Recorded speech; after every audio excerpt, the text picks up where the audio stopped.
Merci d'avoir patienté pendant le huis clos. Donc voilà, on va commencer cette séance, cette séance publique. Et donc, on commence par la prestation de serment et la nomination du nouveau directeur général, sauf s'il a changé d'avis. Donc, n'attendez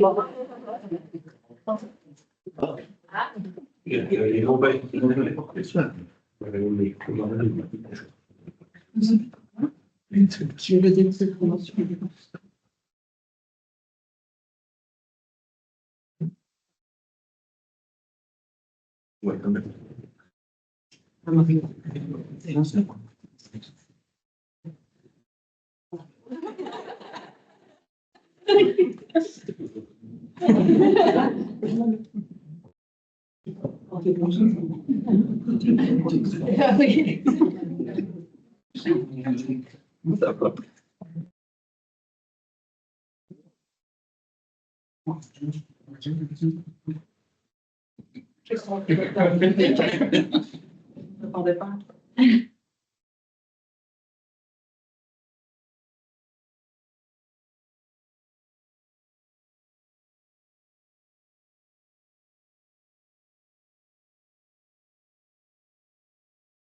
Voilà, donc l'ordre du jour exigeait une séance à huis clos pour le vote pour la désignation du directeur général, et donc c'est l'unanimité, donc 16 voix pour la nomination de Manu Dalmeda comme directeur général de la commune de Liban. Donc, félicitations.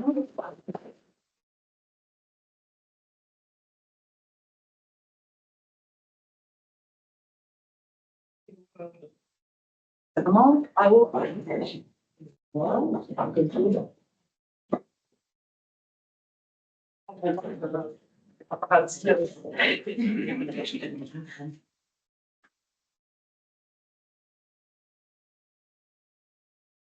Je jure fidélité au roi, obéissance à la Constitution et aux lois du peuple belge.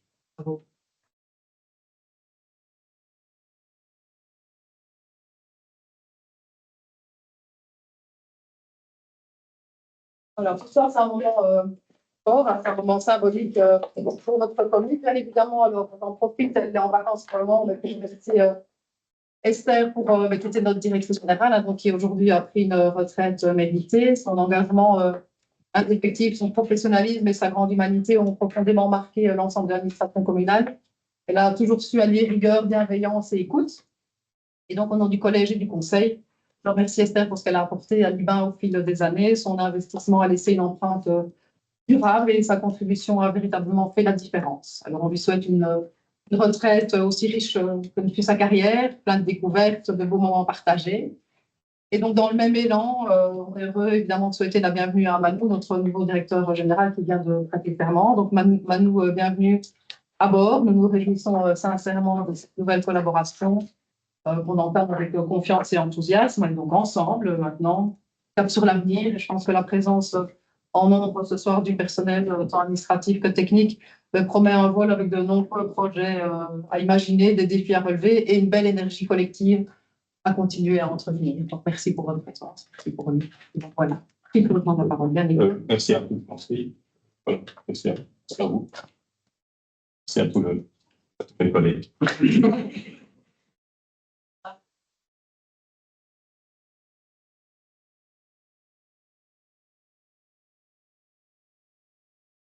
Soit vous restez avec nous, soit vous pouvez partir, c'est comme vous voulez. Enfin, vous êtes les bienvenus, mais si vous avez d'autres occupations, c'est. Voilà.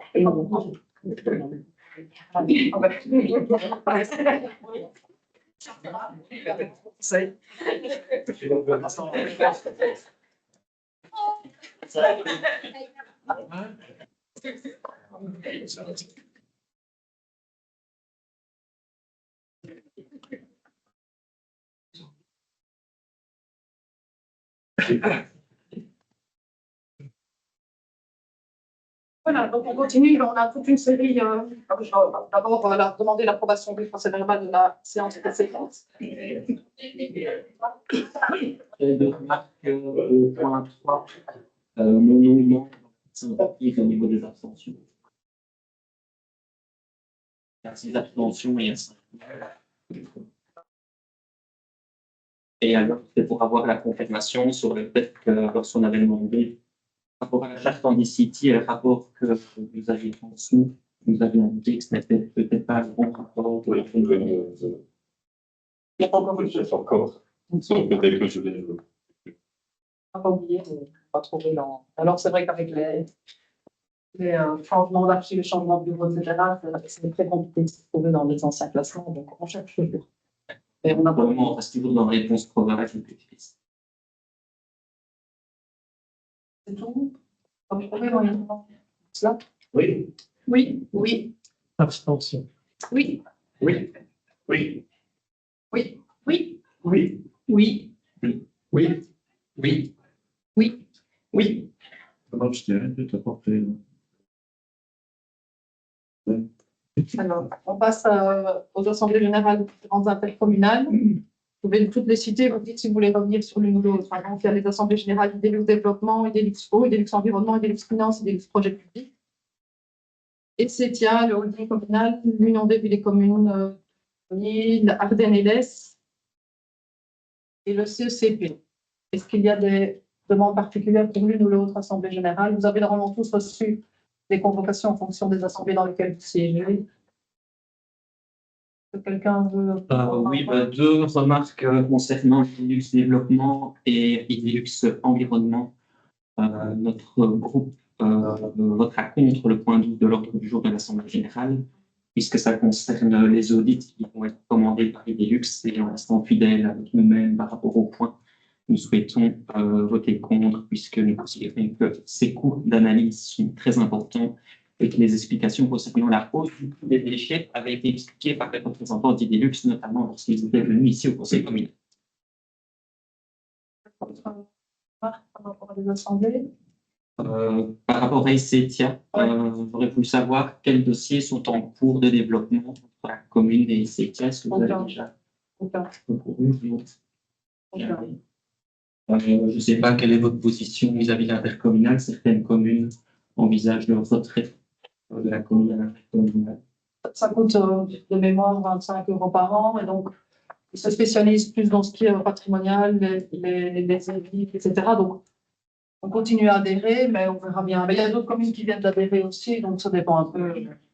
Mais on n'a aucun projet, on les a reçus il y a 2 ans. Enfin, voilà, puis on les a reçus, ils sont revenus nous réexpliquer toute leur mission. Et on a dit, s'il y a une mission qui nous intéresse, ben voilà, on fera appel à eux. Si c'est une plus-value par rapport, on a aussi bien dit qu'il faut travailler avec l'intercommunal d'abord, développement économique de la province du Luxembourg. Mais s'il y avait des missions que ne savaient pas assurer, qui s'étaient proposées, ben, on se réserve le temps de faire appel à eux. Mais pour le moment, on n'a aucun dossier avec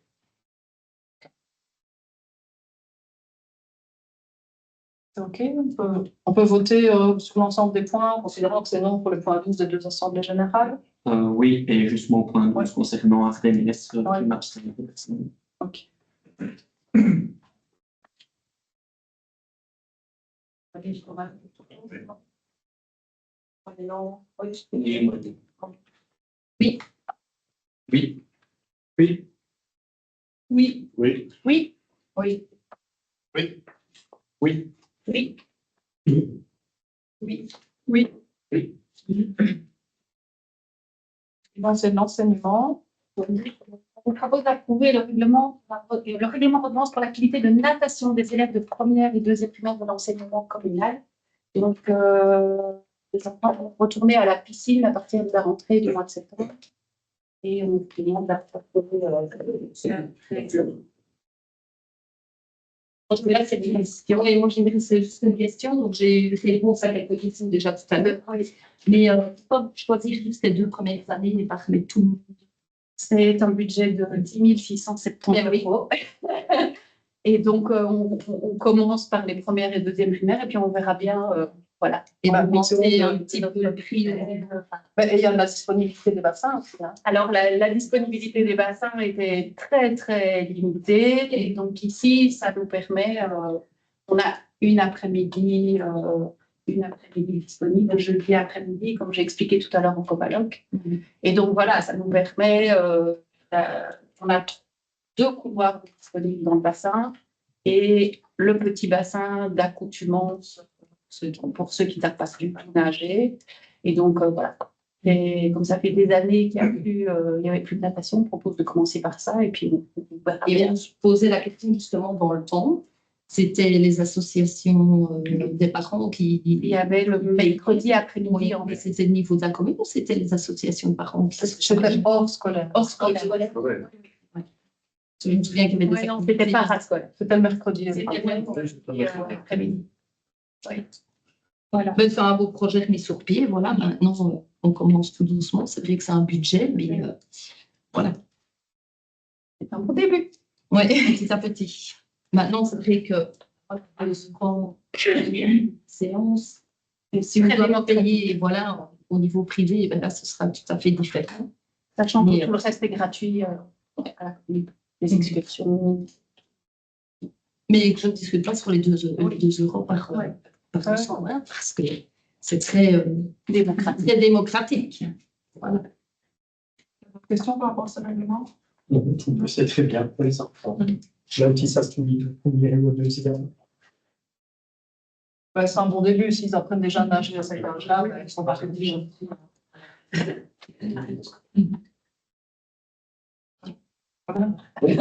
Oui, oui, Oui. Oui. Oui. oui, Oui. oui, Oui. Oui. Oui. Oui, Oui. Oui. Pour la forêt, Donc, suite à une erreur matérielle dans la délibération du 17 mars 2025, le collège propose d'annuler la délibération du conseil communal du 17 mars 2025 relatif au point suivant, gestion de la forêt, cahier de charge pour l'allocation du droit de chasse sur le territoire communal de Lima et clause particulière de la chasse année 2024-2036 de l'avenir numéro 1. Il y avait juste une erreur administrative dans les compartiments. Estelle a oublié d'ajouter un compartiment, un lot. C'est pour le corriger. Vous avez vu, moi, c'est je ne sais pas s'il y a des questions particulières. Oui. Oui. oui, Oui. Oui. oui, Oui. oui, Oui. Oui. Oui. oui, Oui. oui, Oui. Oui. Ici, on reste avec ce qui est déjà. Donc, c'est la proposition de l'avenant qui reprend en effet les bons compartiments. Oui. Oui. oui, Oui. oui, Oui. Oui. Oui. oui, Oui. Oui. Oui. Oui. oui. Oui. Oui. Le dernier point du jour, donc c'est le plan comptable de l'eau 2026. Et donc, on vous propose d'approuver les tarifs relatifs à la fourniture de l'eau et à la distribution. Donc, c'est l'application du coût vérité distribution 2026. Et donc, on vous propose d'approuver le plan comptable de l'eau autour de 2,68 euros pour l'année 2026. C'est tout un calcul, hein. Enfin, vous connaissez, les anciens connaissent la musique, évidemment. Donc, il y a la redevance du compteur, il y a les consommations par tranche, il y a le coût vérité, il y a l'assainissement, il y a le fonds social de l'eau et la TVA de 6%, et tout ça, ça donne le coût vérité qui est calculé pour chaque commune en fonction de ce que ça coûte. Et donc, l'Europe via la région nous impose de facturer les coûts que coûte évidemment tout ce qui concerne la gestion de l'eau. Et donc, voilà, donc c'est une faible augmentation, c'est pas, voilà, ce que donnera les années suivantes. On avait fait il y a 5 ans, on avait donc introduit tout notre plan, on avait une projection sur 5 ans. Et donc, on va relancer une demande l'année prochaine pour essayer de nouveau d'avoir des projections sur 5 ans et qu'on sache à l'avance, même si en fonction des investissements qu'on fait chaque année, il y a toujours des modifications puisque tous les travaux qu'on fait entrent dans le coût vérité et c'est pas toujours facile de dire à l'avance ce que ça va coûter, évidemment, mais voilà, par rapport à tous les investissements qu'on fait au quotidien, jusque-là, on arrive à maintenir un coût raisonnable. Je ne sais pas si vous avez des questions. Juste savoir un peu si vous avez déjà réfléchi à quelques projets, des exemples de projets par rapport à votre projection qui sont en lien avec votre projection tarifaire. Ouais, oui, ce qu'il y avait dans le budget 2026, hein, Ouais. la rénovation. Maintenant, on arrive au 25 niveau rénovation du réseau d'eau. On arrive au bout, il y aura toujours à faire, mais ici, on a peu près au bout. Je veux dire, on a 85% du réseau d'eau qui a été rénové, je ne sais pas l'année dernière, mais ça date même des années 1995. Je ne parle pas de 37, plus que 37, je crois que c'est le premier qui a été fait. Donc maintenant, au niveau investissement, ça va être très fait, excepté les stations de traitement qui seront organisés. Enfin, il n'y en aura pas beaucoup. Ça va être Mais en réseau d'eau, maintenant, on va plus travailler si on a un réseau avec beaucoup de fuites, il n'y a plus tellement de mauvais réseaux. Et au niveau de l'installation des compteurs d'eau intelligents dans les villages, dans les flux. Et on va reprendre, parce qu'on n'a pas encore reçu la commande, je crois, on va la recevoir. La commande n'est pas encore arrivée. On a refait un marché pour l'achat de nouveaux compteurs pour faire l'IBAN et Transi sur les deux villages qui manquent. Ouais, tout le reste est fait. C'est un gain de temps impressionnant. Hein. Voilà, je ne sais pas si c'est une question. Oui, moi je voulais savoir, certaines communes adhèrent à des conventions de coopération avec la SPGE pour bénéficier de différents services de ce centre de services. Tout ce qui est amélioration de la performance des infrastructures, l'alimentation en eau, l'organisation et l'information, l'aide au recrutement des conseillers par exemple, et la protection des zones de captage et des laboratoires d'analyse d'eau.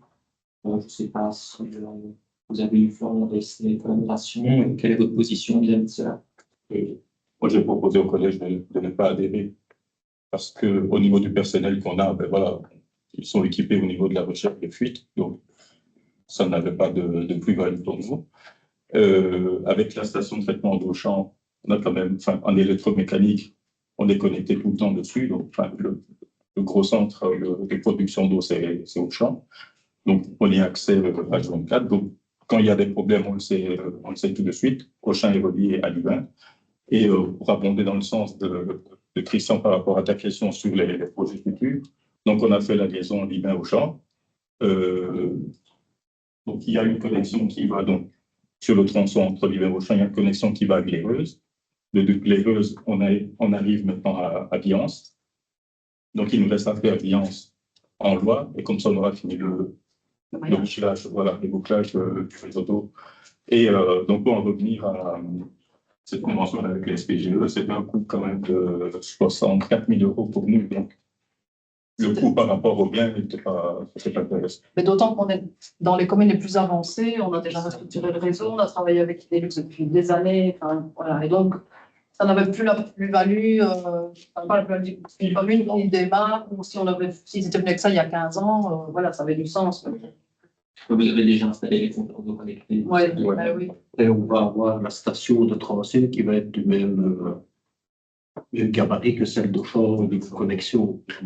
Et comme on a tracé les sécheries qui sont déjà mises ensemble.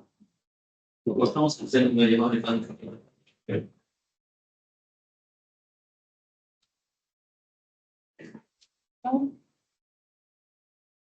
Ça va? Oui. Oui. Oui.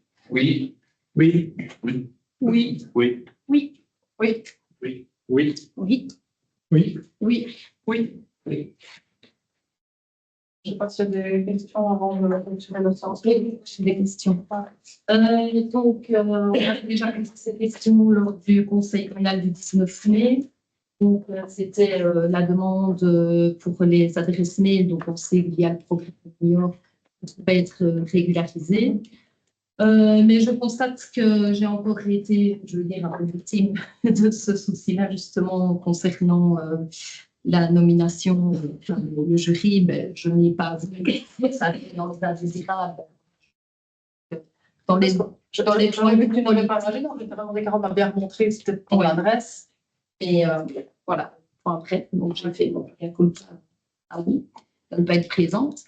Et je vois aussi que dernièrement, vous avez envoyé une invitation pour un concours et je ne suis pas dans les adresses mail. Là, c'est Sylvain qui m'a retransféré une invitation pour les Voilà. Ah oui, on n'a pas dans les adresses.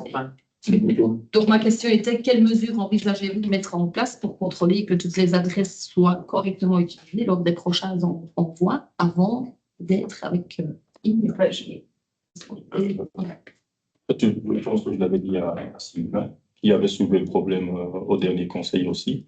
Ubisoft est en train de refaire de l'espace donc, au niveau du serveur pour créer les adresses @libin à tous les conseillers. Donc, ils m'ont dit que pour le mois de septembre, ça sera opérationnel. Donc, à partir de septembre, voilà, tous les conseillers auront une adresse mail Enfin, avec l'extension Libel, à mon avis, avec ça, il n'y aura plus de. Parce que la convocation pour la réunion de tout à l'heure aussi, c'est bon, j'ai été voir aussi dans mes indésirables, parce qu'elle était Ah bah oui, tu dois faire tes indésirables tous les jours. C'est marrant, là-dessus. Enfin, on a bien été invité en concours de vin par le président Gigot. C'est pas une blague, non plus. C'est une blague. Donc, question? Oui, au niveau du système de visioconférence, dont on en a parlé justement tout à l'heure,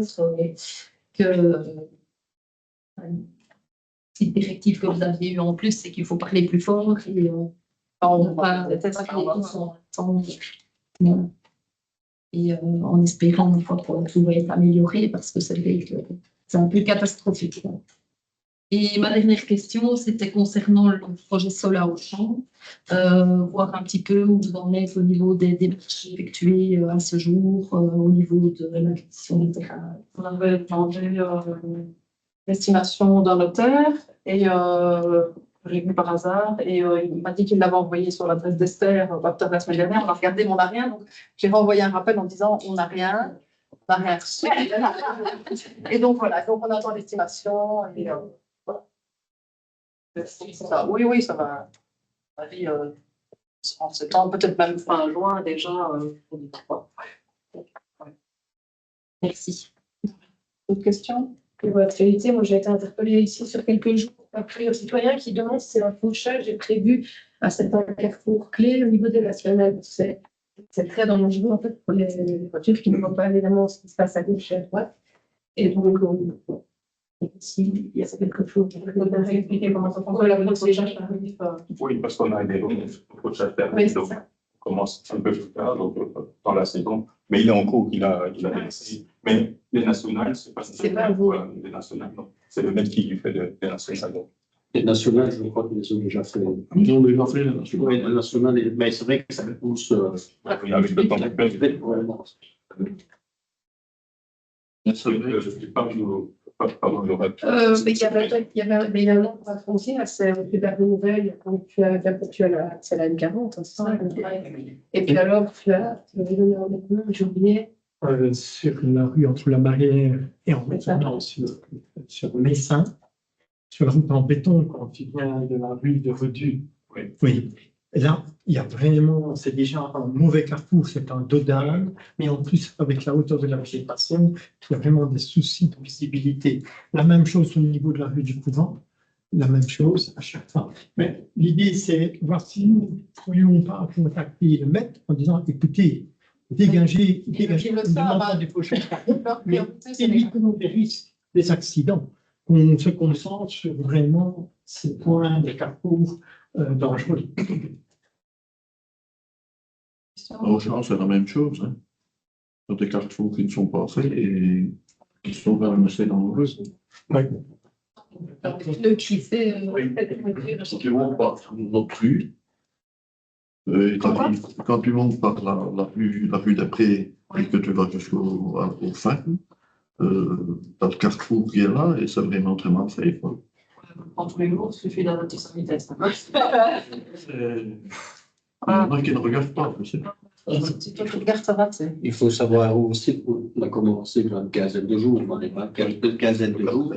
Quand on prend les voiries communales, c'est plus ou moins 400 km de voirie, c'est 800 km d'accord. En fait, Le SPO, c'est un chose. avec un véhicule, quoi. Donc, Oui, c'est pas tellement au niveau des kilomètres, c'est vraiment dans ces carrefours qui sont hautement fréquentés où le risque est encore ajouté. Hein. Oui, c'est là vraiment qu'on demande une orientation. Et d'ailleurs, il y a des endroits qui ont été faits. Ils ont fait des petits carrefours au-dessus de la baraque. Là, je crois qu'ils ont fait le carrefour. Là, donc, ils commencent par les carrefours avant de Voilà. faire les séances. D'abord, c'est partout en même temps à la période. Donc, J'avais plusieurs questions. Tout d'abord, à toi, Michel, quand est prévu le prochain comité de concertation avec la commune et le CPS, puisque la loi organique dit qu'on doit se réunir au moins tous les 3 mois? À ce stade, il n'y a rien fixé. Quand est-ce qu'on se réunit pour faire le CPS? C'est pour fixer déjà. Après nos grandes vacances et tout ça. C'est lui dans les bases, ce sera pas ce moment. Nous avons appris dans le toute boîte communale du mois de juin que la commune organisait un sondage à la population concernant 2 questions. Faut-il interdire totalement les feux d'artifice? Faut-il interdire les robots tondeuses la nuit? Les citoyens ont la possibilité de répondre à ces questions pour le vendredi 29 ou au plus tard. Nos questions sont les suivantes. Qui est l'auteur de cette initiative? Est-ce qu'il y a une décision de collège pour lancer cette initiative? Pourquoi vous vous êtes arrêté sur ces 2 questions en tant que telles? Est-ce qu'il y a d'autres conditions qui sont prévues par rapport au sondage? C'est noté que c'est 1 vote par habitant de la commune, donc je suppose que tous les citoyens peuvent voter sans limite d'âge. Seulement donc les personnes domiciliées, ou est-ce que les seconds résidents peuvent également voter? Ces questions se posent étant donné que vous demandez le numéro national sur le talon, sur le formulaire en ligne, qui récolte les données en tant que telles. Et pour terminer, le règlement général de police communale est un règlement assez harmonisé au niveau de la zone de police Semois-Ilès. Est-ce que cette initiative est une initiative solitaire de la commune de Libin ou est-ce que ces 2 points avaient été discutés au niveau du collège ou du conseil de police? Alors, c'est une initiative du collège et on s'est limité à ces 2 questions parce que ce sont les sujets qui viennent tout le temps. En fait. Et donc, on en a discuté en collège de police. Alors, c'est vrai que notre façon de travailler, on essaie toujours que ce soit le plus harmonisé possible. Ce n'est déjà pas aujourd'hui pour plein de choses. Nous, on a interdit l'usage des tondeuses, tout ce qui fait du bruit le dimanche, et les jours fériés, sauf de 10h à midi. Mais d'autres communes ne le font pas. Donc, voilà. La majorité, c'est ces heures-là, mais il y a toujours d'autres communes qui autorisent un peu plus ou un peu moins, ça dépend. Et donc, ces questions reviennent depuis plusieurs années sur la table du collège et pour finalement se dire, ben voilà, il y a des gens qui veulent vraiment l'interdire. Des communes se disent, nous, on a cette problématique plus que dans d'autres, on n'a pas tous les mêmes qualités. Et d'autres disent, non, nous, on ne peut pas interdire. Donc, finalement, on a dit, on va regarder de notre côté et on proposera une modification du règlement général de police en fonction de nos spécificités. Donc, c'est vrai qu'on essaye de manière générale d'avoir une uniformité sur l'ensemble de la zone. Mais à un moment donné, on n'a pas tous les mêmes avis. Et donc, on s'était dit, on l'avait d'ailleurs mis dans le programme de sonder les personnes sur le bien-être animal et sur les 2 sujets qui sont quand même les plus préoccupants. Enfin, voilà, il faut bien le reconnaître. Et donc, voilà. Et donc, c'est un habitant par commune. Et donc, c'est vrai qu'on a demandé le numéro national, surtout pour que les gens ne votent pas 2 fois, en fait, tout ça. Et au niveau de la récolte, Antoine, c'est informatisé, donc ça arrive, il y a une plateforme, donc voilà. Qui est gérée par la commune. Oui. Et votre position en tant que collège vis-à-vis de ces 2 questions-là? On est partagé, on a dit qu'on suivrait les avis, donc on attend de voir. Nous, on a jusque-là, donc on a pris l'initiative de ne plus organiser des feux d'artifice à la nuit du livre il y a quelques années. Déjà, c'était problématique parce que 2 fois de suite, on a dû les supprimer parce qu'il y avait la sécheresse et donc c'était trop dangereux. Donc, à chaque fois, on se retrouve et on ne propose rien parce qu'il y a eu des incidents avec des animaux. Donc, notre volonté, c'était de ne plus en organiser nous en tant que commune. Alors, pour les organisations privées, ils étaient interdits sauf les 2 jours de réveillon. C'est ce qui est dans le règlement général de police aujourd'hui. Sauf qu'on se rend compte aussi que si avec les 2 jours de réveillon, ça ira encore, mais les gens en font 3 jours avant, 2 jours après, ils en font le 4 janvier. Et donc, pour le bien-être animal, c'est quand même très problématique. Mais on se dit, on n'a pas décidé, on attend le retour, mais notre objectif, c'est peut-être quand même de se dire, voilà, si la majorité des gens sont opposés, se tromper, on ne sait pas, on verra bien, on suivra la vie. C'est ça. Donc, il n'y a pas de modalité, en tout cas moduler la question en tant que telle dans le sondage. Non. C'est vraiment oui ou non. Oui, ben oui. Pas d'alternative sur les feux d'artifice. Oui, contenu. Non, parce qu'on s'est dit ça va être compliqué pour le sondage. En fait, les feux d'artifice à bruit contenu, déjà, c'est quand même, ça n'a plus le même charme. Et puis c'est très très coûteux. Hein. On avait déjà regardé un revue, c'était 3 fois le prix d'un feu d'artifice normal. Et donc, on avait fait un spectacle son et lumière. Là, cette année-ci, on proposait pour la nuit du livre un spectacle de cracheurs de feu avec un feu dans ce verre. Donc, on essaie de trouver, d'innover et de faire des petites attractions qui changent d'année en année.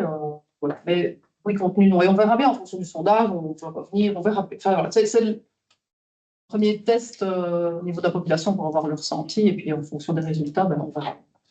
On prendra une décision. Mais si on commence à mettre plein d'alternatives dans le sondage, ça devient un peu compliqué. Alors peut-être qu'après, si tout le monde dit on est contre, on peut peut-être reposer, pour le bruit contenu. Donc, bon, c'était au plus simple, au mieux, il me semble. Et donc, vous voulez entrer dans une logique de sondage à la population de façon collective. Oui, on l'avait inscrit dans notre programme. Donc, oui. Moi, j'avais une autre question concernant le local commercial à Cotteville, le McCocagne, puisque en séance du conseil communal du 19 décembre 2023, les conditions de location sauf erreur avaient été fixées avec un loyer mensuel de 400 € hors charge. Et puis, nous avons appris par avis Facebook et par avis le site internet que le collège communal lançait donc un nouvel avis avec une remise en location du local selon des critères annexes, notamment le loyer mensuel proposé. Pourriez-vous nous expliquer les raisons motivant cette révision des conditions initiales et expliquer la suppression du loyer de 400 €? Et par ailleurs, dans le collège communal, je crois du 29 mai, 30 mai de tête, on voit également que le collège a approuvé une convention type à hauteur de 100 € annuels pour les toilettes. Est-ce que ce défraiement sera suffisant au niveau de la charge de travail qui sera demandée à l'éventuel locataire? Alors, on a relancé. Pourquoi? Parce qu'on n'avait pas eu d'offre et qu'on s'est dit peut-être que les toilettes, c'était quand même rébarbatif, même si les personnes qui étaient venues voir, c'était pas cet aspect-là qui avait fait en sorte qu'ils ne faisaient pas, qu'ils n'avaient pas remis offre. C'était des conditions qui leur étaient propres. On avait une personne qui avait posé, qui hésitait, qui était venue visiter, qui avait posé sa candidature et puis finalement avait eu une opportunité de travail ailleurs et donc avait dit non, je ne suis plus intéressée. On avait des personnes qui voulaient se mettre ensemble, mais ce n'est pas toujours facile de travailler ensemble. Et donc on s'est dit, est-ce que ce sont les toilettes qui posent problème ou est-ce que c'est le prix? Et donc je fais bien sur le réseau toilettes. En fait, le réseau toilettes, c'est pour l'ensemble du village. Donc l'objectif, c'est d'identifier les restaurants, les commerces qui ouvrent leurs produits, les villages touristiques, qui ouvrent leurs toilettes, leurs sanitaires aux touristes. Voilà. Pour les restaurants, même pour les gens qui ne viennent pas y manger, évidemment, pour les autres, il n'y a pas besoin. Donc on a préparé une convention. Et donc le défraiement, tout le monde est d'accord. C'est simple, c'est symbolique, hein, c'est 100 € par an. Mais jusque-là, on a un chouette retour et tout le monde est partant et trouve que l'idée est vraiment chouette. Donc, on va probablement faire des autocollants, des affiches et que les gens voient, identifient. Enfin, voilà, on n'a pas encore fait la com à ce sujet-là. Et l'ancien, on ne peut pas plus l'appeler comme ça, mais c'est une appellation protégée, donc l'ancien McCocagne, on a décidé de le relancer en disant on va ouvrir, on ne va pas mettre de. Alors, forcément, si quelqu'un donne 50 €, on ne va probablement pas accepter l'offre en se disant. Voilà, s'il y a des beaux projets, on ne met pas de prix et on entend, voilà, le village, voilà, pardon? Oui, on négociera. On se dit qu'il y a plusieurs offres, le fait d'aménager le bâtiment, ça peut être un plus aussi. Donc, c'était vraiment pour avoir des offres, pour pouvoir les comparer d'une manière complète et objective. Et on verra bien les offres qu'on aura. Voilà. Donc, il y a d'autres questions, si j'ai répondu à tout. Non, vous avez répondu à tout. Et donc, à ce moment-là, la durée sauf erreur était de 12 mois ou 18 mois. C'est un bail. Un bail de 1 an. Donc, à ce moment-là, si l'éventuel locataire serait intéressé de continuer, à ce moment-là, ça passe au conseil communal. Oui, j'imagine, c'est comme ça, oui. Et la convention toilette, elle passera au prochain conseil communal. Non, il n'y a pas besoin. Hein. J'avais une dernière question concernant le projet de bail emphytéotique à Auchan. Je ne sais pas si vous autorisez la poser en sciences publiques ou plutôt avec. S'il n'y a pas de cité, ça peut être en public, on n'a rien à cacher. Donc, Voilà, c'était sur le fait qu'on a appris qu'il y avait un recours au Conseil d'État aux suspensions et en annulation. Et donc, on voulait savoir si vous aviez déjà signé la convention et quelle était la position du collège vis-à-vis de ça. Signer quelle convention? Le bail. Non, parce qu'il fallait qu'ils aient le permis. Hein. On ne peut pas signer le bail avant le permis, c'était un scandale. Oui, c'était chargé le collège de signer le bail et tout ça. Oui, mais il fallait qu'ils aient obtenu le permis de douane pour que ça. C'est en cours, donc on ne peut pas signer la convention avant la délivrance du permis. Donc le permis en cours.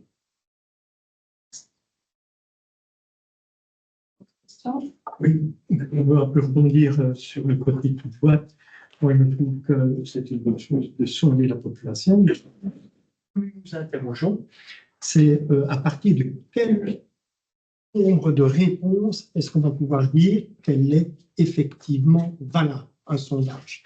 Est-ce qu'il faut 25% au niveau de la population? Est-ce qu'il faut 30% de la population? il faut qu'on puisse savoir à quel moment on va dire oui, effectivement, ce sondage est valable parce qu'on a pu collecter autant, donc on peut effectivement s'appuyer dessus, s'articuler. C'est une première chose. La deuxième remarque qui nous semble un peu, je vais parler de flicage entre le nom, le prénom et le numéro de la carte. Je pense que dans un sondage, on doit quand même faire confiance à notre population, c'est nos citoyens, nos Libinois. Donc, on ne peut pas commencer, pour moi en tout cas, ça peut être un frein dans la réponse, parce qu'on va se dire, attends, c'est encore le râleur qui vient de dire ça. Attends, c'est tel profil. Donc, il faut qu'il y ait un système qui soit le plus transparent possible et le plus pertinent possible. Ça, c'est un petit peu ce qui nous veut bien dans le type de sondage. On peut essayer de trouver un système, lequel on peut essayer de trouver. Il y a des sondages qui se font de manière anonyme, mais la bonne foi de la personne. Il y en a peut-être 2% qui ne seront pas dans la bonne foi, mais 98% seront dans la bonne foi. Donc, ça, c'est de la naïveté. Oui, parce qu'on sait comment ça fonctionne. Donc, c'est un peu ça. Et c'est réglé par le RGPD, donc personne ne va savoir, on ne verra pas qui a voté pour qui. Hein. Enfin, l'agent va traiter ça, on saura combien il y a de réponses, combien voté oui, combien voté non. Personne ne va s'amuser. Enfin, voilà, il y a des critères bien définis. Hein. Donc, on ne va pas publier le nom des gens qui sont pour et le nom des gens qui sont contre. Avant de publier, c'est quand on va assimiler ça. On sait comment ça fonctionne, monsieur, madame Martel, c'est un valeur, que sais-je. Mais non, on ne va pas les noms. Les avis ne seront pas traités. Il y aura d'abord, c'est juste pour pouvoir s'assurer qu'il n'y ait pas de doublons, et il y aura juste un tri dans un fichier Excel sur les noms, les numéros NIS pour être sûr qu'il n'y ait pas 2 fois le même numéro NIS. Et puis après, les données seront traitées indépendamment des noms des personnes. Ah, donc, c'est tout à fait neutre. La seule façon que ce soit un sondage juste, c'est en effet qu'il y ait un vote par personne. Et si on ne demande pas le numéro de registre national, c'est impossible. On sait bien, celui qui est contre, il va voter 25 fois. Hein. Enfin, c'est pour ça qu'il y a un pourcentage. Oui, mais 2% qui votent 50 fois, ça pose ce sondage. Oui, complètement. Hein. Complètement. Donc, on a la garantie que c'est tout à fait hypothétique. Merci, parce que c'est important de le dire. Alors, j'avais une autre question concernant le nombre. Combien de pourcentage est-ce qu'on va attendre pour dire effectivement il est valable?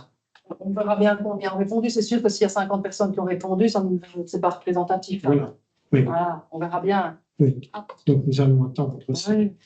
OK. S'il y a quelques centaines de personnes qui répondent, ben là, ça devient un bel échantillon. OK. J'avais une autre question. Moi, je trouve que dessus, il y a un slogan qui est franchement très, très bien. Votre opinion compte. Bravo, parce que c'est vraiment preuve d'ouverture. Et à contrario, on voit que qu'au niveau des commentaires sur Facebook, on ne les accepte plus. Donc, d'un côté, on dit vos opinions comptent, et sur Facebook, on dit ah non, on ne veut plus de commentaires. Et en revanche, qu'est-ce qu'on voit encore? Un troisième élément, c'est que dans un PV collège, on va augmenter le temps d'une personne pour pouvoir traiter dans les communications. Alors, il y a quand même quelque chose qui ne fonctionne pas. Soit on communique avec les personnes, soit on ne communique pas avec les personnes. Il faut faire un choix. Mais l'opinion va compter. Et là, je suis tout à fait d'accord. Si je peux comprendre que sur Facebook, il y a parfois des personnes déraillantes, on peut très bien, si on ne suit pas certaines règles, on peut mettre ici au niveau du conseil en disant toutes les personnes qui ne sont pas de telle et telle chose se sont exclues de tout commentaire. Je pense que cette décision, qui est une décision unilatérale de supprimer les commentaires, devrait quand même être passée au niveau du conseil, parce que nous sommes tous les représentants ici de la population, et on peut entendre certaines doléances en disant ça devient insupportable, ça devient pas possible de le faire, ça on peut toujours entendre, mais cette décision ne doit pas être prise comme ça, de manière autoritaire. Elle va d'abord venir au niveau du conseil, voire du collège, parce qu'au niveau des PV du collège, je n'en ai pas vu mention non plus. Donc la démocratie commence par là. Hein. Oui. Alors, ça fait 2 temps. Je réponds juste par rapport au niveau des commentaires. Parce que c'est pas, quand il y a des publications à faire, c'est moi qui demande en fait de faire des publications et de supprimer les commentaires. Pourquoi? On fait une publication sur un trottoir qui a été fait, est-ce qu'on a comme commentaire, oui, mais et chez moi, oui, mais, et chez moi, et c'est quand, et il y a un trou ici. En fait, la publication Facebook, c'est de donner une information. Oui. C'est pour ça qu'on fait une publication Facebook, c'est de donner une information. À partir du moment où on donne une information, mais que ça dérive, que les commentaires partent dans tous les sens, ça devient l'objet de la publication n'a plus de sens. Donc, c'est pour ça que moi, je demande à l'employé de supprimer les commentaires. C'est un choix que j'assume. Et ça, Maintenant, j'achète juste. Maintenant, s'il y a des commentaires ou s'il y a des remarques à faire, il y a l'adresse mail générale de la commune, il y a les adresses mail personnelles. Donc, les gens peuvent, indépendamment du post de Facebook, les gens qui ont des remarques ou des informations supplémentaires à demander peuvent contacter la commune en direct, sans passer par des commentaires sur une publication. D'accord, j'entends Manu. C'est ça. C'est qu'on prend une décision sans en parler au conseil et de venir nous dire nous allons discuter de ça et on va en tirer éventuellement une conclusion et une conséquence. Et ici, on a directement la conséquence sans qu'on en ait parlé en concertation. Je pense que le rôle d'un conseil et de chaque conseiller, c'est de pouvoir au moins entendre vos doléances, que j'entends, qui sont justifiées, mais à nous de nous dire ensemble, en concertation, qui représentons la population, oui, effectivement, tu as raison. Mais ici, on n'en même pas. C'est une décision qui date, dans mon avis, de 2 ans, hein, et qu'on assume totalement. Par respect du personnel, pour le protéger. Et alors, ce que tu dis, c'est quand même invraisemblable, hein, de bloquer des gens et pas d'autres. Alors là, en matière de discrimination, s'il y a des règles, si on a des règles, c'est comme dans un code de la route, impossible. C'est impossible d'établir des règles qui disent celui-là on le bloque parce qu'il a été un peu grossier, celui-là on bloque parce qu'il n'était pas d'accord avec ça, celui-là on bloque pour telle raison. C'est impossible. La grossièreté, je suis là. C'est impossible. Donc, ce que Manu dit, on l'assume mais complètement. On informe via les réseaux sociaux. Celui qui n'est pas d'accord, qui a des questions à poser, il y a les mails, il peut venir ici. Il y a toujours, il y a plein de moyens de communiquer. Mais les réseaux sociaux, on se rend compte de ce que c'est. Et d'ailleurs, il y a plein de communes qui suivent, hein, qui commencent à faire comme ça aussi, parce qu'ils sont, et ça part, il y a des gens qui n'ont rien à faire, hein, qui passent leur vie sur les réseaux sociaux. Et donc, ça pollue tout le reste, ça n'a aucun sens, ça pollue les pages. L'objectif des réseaux sociaux, c'est d'informer les gens. Et il y a des adresses mail, ils savent où trouver tout le monde. On est une petite commune, hein, ils ne doivent pas aller à la ville de Charleroi, Mons, voilà. Tout le monde peut venir poser ses questions. Et donc ça, on ne changera pas d'avis, ça c'est clair. C'est la forme. Ça fait 2 ans que c'est la forme qui n'est pas bonne. Le fond, on le connaît. Moi, on est là pour représenter la population. Donc c'est à nous tous. Effectivement, il y a un problème, il faut le résoudre. Le problème, c'est ça, c'est ça. On a plusieurs possibilités. Et le conseil, on l'a dit, et pas être comme ça averti. Nous avons décidé que c'est un rôle totalitaire. Hein. Alors, votre opinion compte, il faut aussi, il est bien, mais ça ne doit pas rester qu'un slogan. Hein. Ben oui, l'opinion compte quand les gens disent des choses correctes, etc. Voilà. Et donc, les commentaires sur les réseaux sociaux, ça n'apporte aucune plus-value. Aucune. Et donc, on assume parfaitement celui-ci. D'autres questions? On avait juste oublié. Ouais. J'avais posé une question d'actualité au Conseil communal du 17 mars concernant le projet du PCDR, le projet des écoles à Vaudu. Donc, il n'y avait eu aucune offre. Et puis, au collège du 11 avril 2025, on apprend que vous reconsultez 3 opérateurs. Avant, il y en avait 4, maintenant, il y en a plus 3, pour soumettre une offre pour le 23 mai 2025. Et dans le PV collège du 23 mai 2025, on apprend que vous arrêtez la procédure faute d'offre et puis que vous relancez avec une nouvelle consultation. Pourriez-vous nous expliquer les raisons pour lesquelles aucune offre n'a finalement été déposée et justifier le choix de reconduire la consultation auprès de ces mêmes opérateurs? On n'a pas eu d'offre parce qu'ils n'ont pas remis offre. Donc voilà, maintenant, on relance une dernière fois. Vous ne voulez pas et puis... On voulait rester dans la commune. Donc on dit qu'à un moment donné, il y en a un qui aura le temps et qui va réagir. Quoi. Voilà. Mais c'est la dernière fois. Et on n'est pas hyper pressé parce que je ne suis pas compris qu'on aura les deal après-demain. Donc voilà, on relance une dernière fois avant les vacances. Ok, merci. Et si personne ne réagit, donc à ce moment-là, On le fera là, en commune. Ouais. OK. On peut continuer la séance. Merci beaucoup. On a bonne soirée.